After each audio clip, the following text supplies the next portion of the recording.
Il corpo più amato dagli italiani nella Marca sta soffrendo. I vigili del fuoco di Treviso denunciano una situazione di crisi sul piano occupazionale.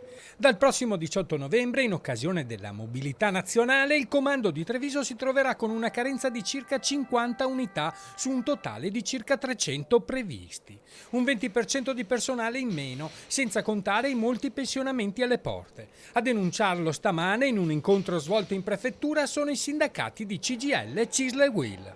Sì, manca personale perché qui dal 18 novembre avremo una carenza di altre 10 unità che vanno a sommarsi alla carenza già attuale, anche con i passaggi di qualifica a caposquadra che hanno portato a una carenza totale di 50 unità. Preoccupazione che si va a sommare a quella dei distaccamenti che garantiscono soccorso H24. Per le organizzazioni confederali il timore è il rischio delle chiusure temporanee delle sedi distaccate, con ripercussioni sulla velocità di intervento. Potrebbe succedere che qualche distaccamento per periodi di tempo, di ore, o mezze giornate o di giornate, che venga chiuso per portare supporto alla sede centrale. Pesanti ricadute ci saranno anche inevitabilmente anche sull'attività addestrativa e di mantenimento delle specializzazioni.